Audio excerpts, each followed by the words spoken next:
अनशन पे बैठा हूँ और अभी तक 4 महीने से पानी से चला रहा हूँ। सरकारें नहीं समझेंगी जो इन लोगों को आश्वासन देती है कि हम रोजगार देंगे, हो जान दो, उसके बाद हम ड्यूटियाँ देंगे और अब अपना चेहरा दुबका करके मिलने को भी राजी नहीं है। बस जरूरत है नौकरी की, बहुत जरूरत है। घर किस तरीके से चल रहा है? बहुत मुश्किल से चल रहा है। क्या करी थी जिस वर्दी के ऊपर में इन्होंने देश सेवा और समाज सेवा करने की जो कस्में खाई थी, इन्होंने लगातार उस चीज को निभाया और आज 8 महीने से इन लोगों को बेरोजगार कर दिया गया। हजारों महिलाएं यहाँ पर बैठी हुई हैं, अपने घर को किस तरीके से चलाती हैं शायद वो मुझे अब बताने की जरूरत नहीं, क्योंकि मैंने तमाम वीडियो अपनी वीडियो के माध्यम से आप तक पहुंचाने की कोशिश करी है, इनके दर्द को पहुंचाने की कोशिश करी है, इनकी आवाज को पहुंचाने की कोशिश करी है। लेकिन फिर भी आम आदमी पार्टी और चाहे केंद्र के अंदर में बैठी हुई भारतीय जनता पार्टी है, आखिर में क्यों नहीं इनकी आवाज को सुनती है।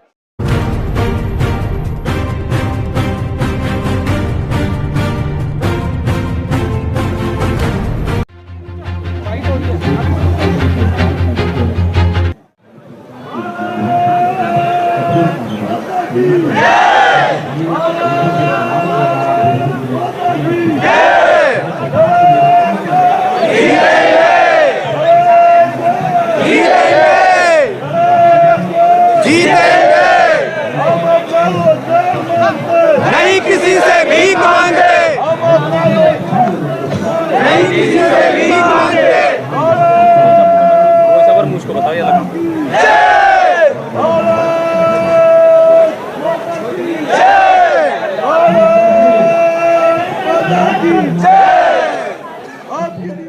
नमस्कार, आप देख रहे हैं VS न्यूज़ 48 दिल्ली। जी हां, जैसा कि आप लोगों ने देखा, लगातार 8 महीने से दिल्ली सिविल डिफेंस के यहाँ पर जंतर मंतर पर पहुँच करके प्रोटेस्ट करना पड़ा और सरकार को जगाने की कोशिश कर रहे हैं। महिलाएं हैं यहाँ पर, पुरुष है यहाँ पर।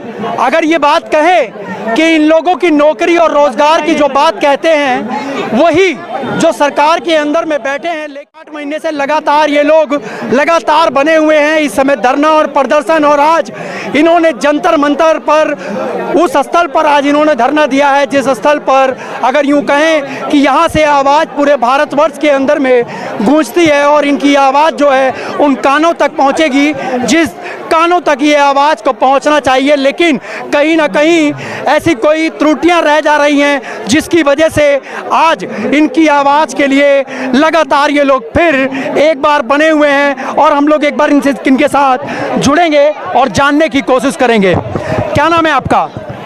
दिनेश गुप्ता। दिनेश जी, आज आप बैठे हुए अपने रोजगार को लेकर के क्या कहना चाहेंगे सरकार से? सरकार को जागना चाहिए जो सो रही है। आखिर में क्या वजह है कि अब नहीं जाग रही है सरकार? कितने समय से आप लोग प्रोटेस्ट कर रहे हैं? 8 महीने हो गए। क्या नाम है आपका? मेरा नाम दिलीप है। दिलीप जी, कब से आप लोग ये प्रोटेस्ट कर रहे हैं? 8 महीने हो चुके आज। क्या कारण हुआ जिसकी वजह से आप लोगों को 8 महीने पहले जो है वो निकाल दिया गया? बिना बताए निकाला गया। सरकार ने ये कहा कि चुनावी मुद्दा है, इसके बाद आप लोगों के लिए सोचेंगे। इनकी सीटें भी आ गई, फिर भी इन्होंने हमारे लिए नहीं सोचा और बिना बताए ही हमारे को निकाला गया। हम चाहते हैं कि हम सब भाइयों का हमारा रोजगार वापस मिले, इसलिए मैं अनशन पे बैठा हूँ और अभी तक 4 महीने से पानी से चला रहा हूँ। ये दर्द है, आप देख सकते हैं, समझ सकते हैं, पीड़ा है। आखिर में इस पीड़ा को समझेगा कौन? अगर वो सरकारें नहीं समझेंगी जिन्होंने वोट लिया है, या वो सरकारें नहीं समझेंगी जो इन लोगों को आश्वासन देती है कि हम रोजगार देंगे, आपके घर में हर उस परिवार को रोजगार देंगे, लेकिन वही 10,792 मार्शल का रोजगार छीन लेती है। आखिर में ऐसी सरकारों के लिए क्या कहेंगे? एक भाई हमारे साथ और जुड़े में, क्या नाम है आपका? सर, मेरा नाम जितेंद्र शर्मा है जी। और सर 8 साल से मैं DTC में मार्शल था और सरकार एकदम से हटा दिया बिगड़ नोटिस जारी किए हुए। 8 महीने से इतनी परिस्थिति खराब है। हर मंत्री नेता पे हम जा चुके हैं, सभी यही कह रहे थे कि चुनाव हो जाने दो, उसके बाद हम ड्यूटियाँ देंगे और अब अपना चेहरा दुबका करके मिलने को भी राजी नहीं है। सर, घर परिस्थिति इतनी खराब है तो यही मांग करेंगे सरकार से कि राजनीति बंद करें। कभी LG से आम आदमी पार्टी LG को बोलती है, LG और जब बीजेपी वालों पे जाते हैं तो वो कहते हैं कि आम आदमी वालों ने कुछ नहीं करा है। तो सर हम यही रिक्वेस्ट करेंगे कि अपनी राजनीति बंद करके हमारा रोजगार हमें वापस दें। क्या लगता है कि डबल इंजन की सरकार की वजह से भी आप लोगों को दिक्कत आई है? जी सर, दो डबल इंजन की वजह से हमें दिक्कत हो रही है। हम उन पे जाते हैं तो वो बोलते हैं आम आदमी की गलती, आम आदमी पे जाते हैं तो कहते हैं बीजेपी वालों ने करा है। बताओ 8 साल से हमने इतनी अपनी परेशानियों को नजरअंदाज करते हुए ड्यूटियां दी बसों में और कोरोना काल में अपनी जान पे खेलते हुए, लेकिन आज हमारे संग में बेघर कर दिया गया और कोई सरकार हमारी सुन के राजी नहीं है। हम सरकारों को हिला देंगे सभी एकजुट 10,892 और ड्यूटियां देनी पड़ेंगी इनको। अभी आप सुबह से प्रोटेस्ट कर रहे हैं, यहाँ पर कोई आम आदमी पार्टी का या बीजेपी का कोई मिलने आया लीडर या? नहीं सर, कोई भी नहीं आया। हम भूखे प्यासे सुबह से इसी उम्मीद से थे कोई लीडर आएगा। सभी ने कहा था कि हम आपसे मिलने आएंगे, लेकिन सभी सर राजनीति कर रहे हैं और इनकी राजनीति हम खत्म करेंगे सभी एकजुट होकर के, और इनको भारी पड़ेगा, रोजगार हमारा देना पड़ेगा वापस। अगर बात कहें रोजगार देने की तो देखिए किस तरीके से राजनीति का खेल खेला जाता है। दोनों पार्टियां आपस में मिल करके जिस तरीके से बात करती हैं और दोनों पार्टियों के बीच के अंदर में ये आम जनता जो है, ये आम वॉलेंटियर जो एक देश सेवा और समाज सेवा के लिए जिनको लगाया गया, और आज वही लोग अपने रोजगार के अपने हक को मांगने के लिए आज जंतर मंतर पर प्रोटेस्ट की मात्रा में जिस तरीके से आप देख सकते हैं कि हजारों की तादाद में यहाँ पर वो मार्शल बैठे हुए हैं और एक साइड के अंदर में महिलाएं हैं वो बैठी हुई हैं। हम लोग एक बार उन महिलाओं से भी जुड़ते हैं और जानने की कोशिश करेंगे, इन लोगों से इनका दर्द दिखाने की कोशिश करेंगे। आप समझना पड़ेगा उन सरकारों को कि आखिर में जिनको हमने रोजगार दिया आज हम उनको क्यों बेरोजगार करके बैठे हुए हैं। आज 8 महीने से जिस तरीके से ये लोग बेरोजगार हैं, आखिर में इसका जवाब कौन देगा।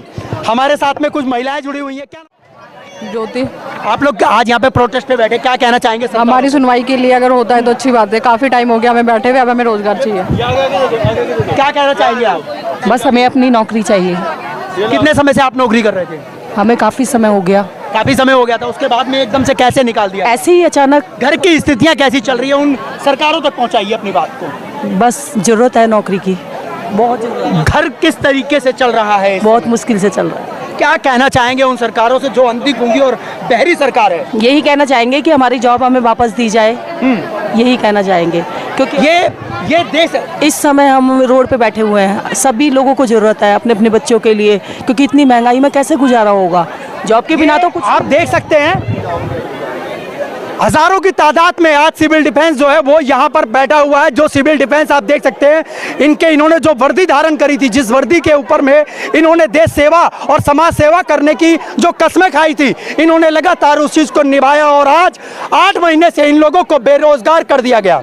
हजारों महिलाएं यहाँ पर बैठी हुई हैं, अपने घर को किस तरीके से चलाती हैं शायद वो मुझे अब बताने की जरूरत नहीं, क्योंकि मैंने तमाम वीडियो अपनी वीडियो के माध्यम से आप तक पहुंचाने की कोशिश करी है, इनके दर्द को पहुंचाने की कोशिश करी है, इनकी आवाज को पहुंचाने की कोशिश करी है।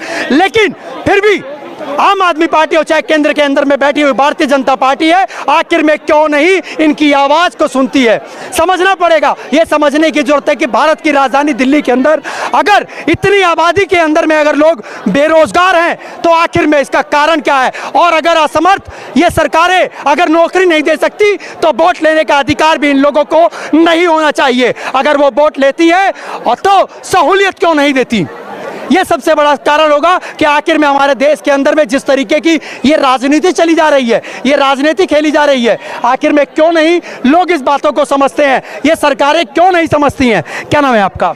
मेरा नाम जुबेदा है। क्या कहना चाहेंगे ऐसी सरकारों को जो आप लोगों की नौकरी को लेकर के बैठे हुए और 8 महीने से आप लोगों को बेरोजगार कर दिया है? सर यही कोशिश करेंगे, फिर अगली बार हम भी सोचेंगे देने के लिए वोट कि हमें वोट देना किसे। जब ये लोग हमारी नहीं सुन रहे तो फिर हम इन्हें क्यों देखेंगे। हम लोग सारे एक हो जाएंगे, फिर हम लोग भी इन्हें बताएंगे। परिवार का कैसा माहौल चल रहा है आप लोगों के पास में? जिस तरीके से परिवार चलता है, पैसा नहीं है, खाना नहीं है, रोजगार नहीं है और वहीं बेरोजगारी का एक आलम है। तो वही है सर, उधार सर पे चढ़ रहा है, बच्चों की फीस रुकी पड़ी है, स्कूलों की एडमिशन हुआ लेकिन बुक्स नहीं खरीद पाए क्योंकि अभी हमारे पास पैसे ही नहीं है, कुछ नहीं है, क्या कर सकते हैं। एक अकेला करने वाला क्या कर लेगा, क्योंकि मैं खुद अकेली हूँ अपने घर में करने के लिए, लेकिन जब मुझे नौकरी नहीं मिलेगी तो मैं कहाँ से अपने घर का पालन पोषण करूँगी। भविष्य को किस तरीके से अंधकार में ढकेला जा रहा है। ये महिलाएं वो शक्ति है, अगर मैं यूं कहूं कि इन महिलाओं के ऊपर में पूरा देश चलता है, पूरी दुनिया चलती है, लेकिन आज उन्हीं महिलाओं को किस तरीके से रोड पर लेकर के आया जाता है, ये समझने वाली बात होगी। आखिर में ये सरकारें क्यों नहीं अपने आंख और कान को खोलती है कि आखिर में इतनी महिलाएं जो सशक्तिकरण जिसको कहा गया, लेकिन आज वही महिलाएं रोड पर उपस्थित है। हमारे साथ में सचिन जी जुड़े हुए हैं, एक बार हम लोग इनसे जानने की कोशिश करेंगे। सचिन जी, आज क्या वजह हुई जो 8 महीने के बाद में आज जंतर मंतर पर आप लोगों को आना पड़ा, और 8 महीने से आप लोग लगातार रोजगार के लिए संघर्ष करते रहे, लेकिन फिर भी अभी तक दोनों सरकारों ने आप लोगों के रोजगार के लिए नहीं सोचा? सबसे पहले तो आपके चैनल का धन्यवाद, शुक्रिया। मैं आपके चैनल को तब से देख रहा हूँ जब से हमारा आंदोलन शुरू हुआ है। आपको एक एक अपडेट पता है जी। आज का जो हमारा प्रोटेस्ट है वो मौन प्रोटेस्ट है। हम पोस्टर को दिखाकर दिल्ली और केंद्र सरकार से दरख्वास्त कर रहे हैं। आज हम किसी सरकार को, दिल्ली या केंद्र सरकार को, हम कोई अपशब्द या कुछ उल्टा नहीं बोलेंगे। हम सिर्फ सांकेतिक ये हमारा प्रदर्शन है पोस्टर के माध्यम से। 8 महीने गुजर चुके हैं, कोई किसी भी सरकार ने कोई भी हमारी सुध नहीं ली है।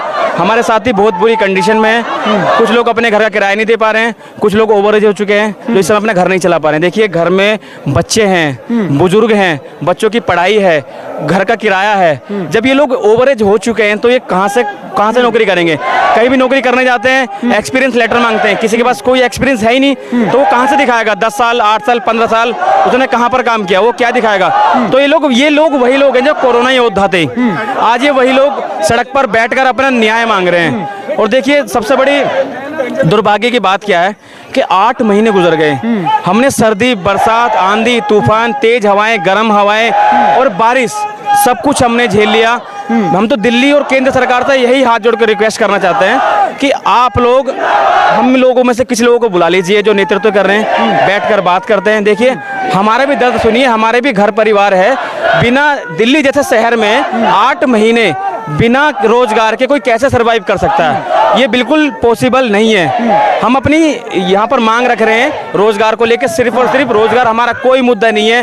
कोई सैलरी हमारी 1 लाख 2 लाख मत करो, जो हमें सैलरी मिली थी इन लोगों के लिए वही बहुत थी, क्योंकि उससे इनका घर चल रहा था, उससे ये किराया दे पा रहे थे, उस सैलरी से ये अपने बच्चों को पढ़ा पा रहे थे और उस सैलरी से ये अपने बुजुर्गों की दवाइयाँ ला रहे थे। अब कंडीशन इतनी खराब है कि हम लोग सिर्फ अपना दर्द, मतलब आंखें भर आती हैं जब हमारे साथी फोन करके बताते हैं कि हमने अपने जो कीमती सामान थे, चाहे वो घर के जेवर हैं या और कीमती सामान है, गिरवी रखकर जैसे तैसे ये घर का राशन और अपना खर्चा चला रहे हैं। तो आप समझ सकते हैं कि इन लोगों का हाल कितना बुरा होगा। इसी दौरान कई ऐसे परिवार होंगे जिनके परिवार के अंदर में से जो कोरोना योद्धा थे वो इस समय अब दुनिया में नहीं है वो लोग। तो कहीं ना कहीं इन सरकारों को अब सोचना चाहिए, लेकिन फिर भी अगर सरकार नहीं सोच रही है तो इसका क्या कारण हो सकता है जो सरकारें लगातार वादे करती हैं कि हम रोजगार देंगे, आप लोगों के बारे में सोचेंगे?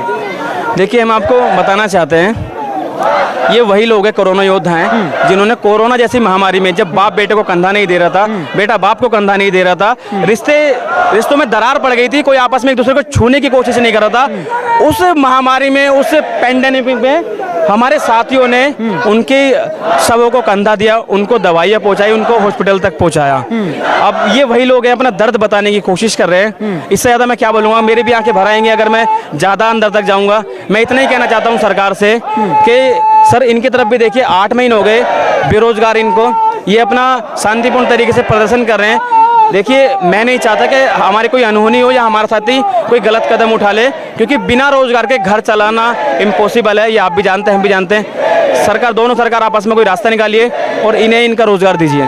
जैकेट पहनो पहले। हमारे साथ में मैडम जुड़ी हुई हैं, क्या कहना चाहेंगे मैम आपके हाथ से? सर, मैं यही कहना चाहती हूँ कि दोनों सरकार हमारे साथ राजनीति ना करे। हम बड़ी मुश्किलों से, बड़े संघर्षों से निकल रहे हैं। हमने 8 महीने यहाँ पर प्रोटेस्ट किया, सर्दी गर्मी, एक बार भी किसी भी सरकार ने आकर हमारे को कोई आश्वासन नहीं दिलाया। सिर्फ आते हैं, अपनी राजनीति रोटी सेकते हैं और चल देते हैं।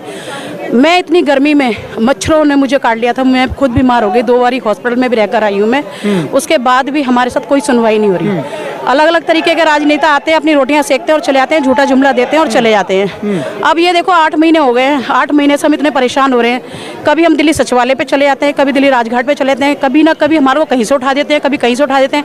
यहाँ तक कि हम अपना अधिकार, हम नेताओं को अपने बारे में, अपने दुख के बारे में कह भी नहीं सकते। अगर हम कुछ कहते हैं तो हमारे को डिटेन करवा देते हैं। अब बिना उसके हमारे को नोटिस के इन्होंने हमारे को निकाल दिया। अब आप ये बताइए, हम अपना घर कैसे चलाएं? मैं घर में काम करने वाली सिर्फ मैं ही थी, मेरे बच्चे भी छोटे हैं। अभी बताओ, मैं घर अपना कैसे चलाऊं?